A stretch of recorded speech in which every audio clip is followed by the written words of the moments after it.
Tony Devine. I'm managing partner at the Grey Matters Network. We're an organization that provides people, professional, highly experienced people, to organizations who value that experience. We're very fortunate today to be joined by Lorraine Rafter, who's going to talk to us about a subject that's very topical at the moment. That is the subject of mergers and acquisitions. Lorraine has a huge amount of experience, and I'll get her to introduce herself to you now. Thank you, Lorraine. Oh, Tony. Yes, my name is Lorraine Rafter. My background is human resources. I have 20 years global experience of human resources. Mergers and acquisitions. I led 2 global acquisitions and several smaller one country transformations, and also a co-lead on a merger. Fantastic. So, Lorraine, mergers and acquisitions, it's a kind of a complex area for those that haven't been involved in it in the past and haven't had a real life experience. Yeah, there's primarily 4 stages. And again, it depends on how complex or simple the merger or acquisition is going to be. But the key stages are the due diligence, kind of doing the homework before you decide to buy the organization and know what you're buying and pricing it. The second is the kind of preparation up to what they call day one, once you have bought the company or you put the bid and it's accepted. And then the third stage is day one itself. And then the fourth stage is the integration. And that whole process, depending on the size and complexity, could be a couple of months to a couple of years.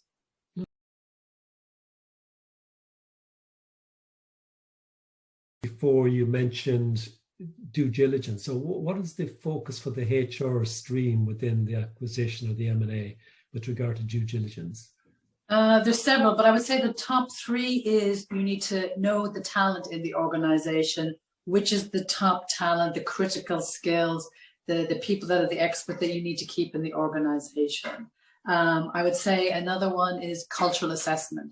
And again, if you are able to, I would recommend highly that you do one-to-one interviews or focus groups with the company that you're acquiring or merging with, because it is really important to get to understand the culture, particularly the unwritten rules. And then there's the area of liabilities and work with your finance on the liability areas. So that I would say would be the kind of 3 high-level areas. Day one, the day that you acquire the company, the day that you now own that company, what are the key areas to focus on in preparation for that day? Well, the first thing is, and again, it depends on the size of the organization that you're buying, but have a transition team. And that transition team should focus 100% on the actual preparation for close. And they will deal with things from the strategy, the values and behaviors, and the organization structure and what the implications are going to be there. Then there's also the communication plan, which would be very important, and speaking with the unions and works councils as well in preparation. So there's some of the key areas that from a preparation that you need to focus on. And then for HR and all the functions, you need to look at your policies, processes, and systems, decide what you're going to integrate, because you may change some of them or you may take some from the other organization. But that will be the same across all functions.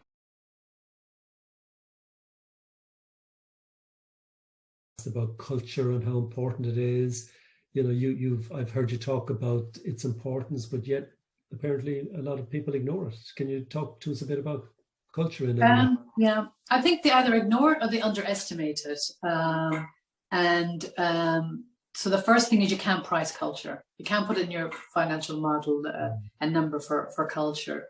Second is even in the biggest well-prepared and using consultants, they focus more on the high level of culture. You know, what are going to be the values and the behaviors of organization, and how do we set up processes and systems to try and instill it?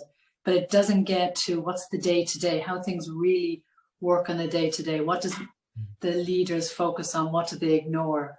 What would you get away with? What would you never get away with? And how are decisions made? Those kind of things you need to understand, you know, how it works on the day-to-day basis. And then finally, they can underestimate, particularly if the companies seem similar, as there may be similar industries, they may be in the same country, same language, same values. And if they can underestimate as a result of that, the complexity of culture. And of course, Lorraine, with your vast experience in mergers and acquisitions, everything has always gone perfectly, hasn't it? Oh yeah, yeah, always. Oh God, I have so many stories of how things have gone wrong.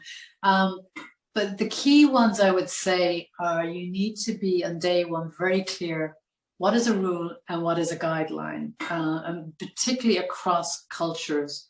You know, the Germans, a rule is a rule.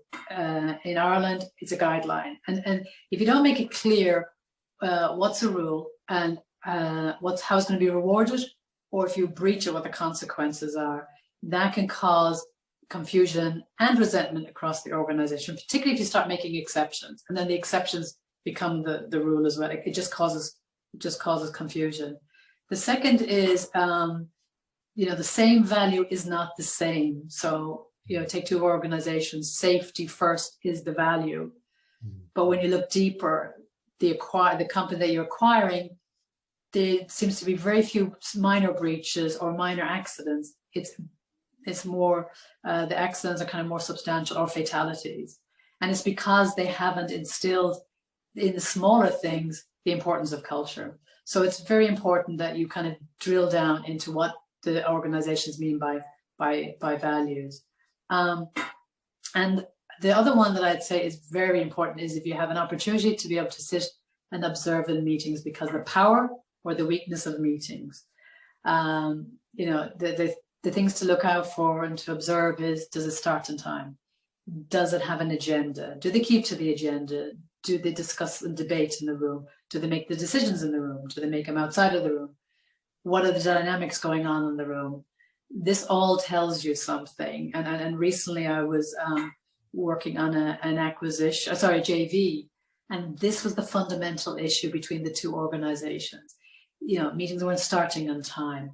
That one group wasn't prepared.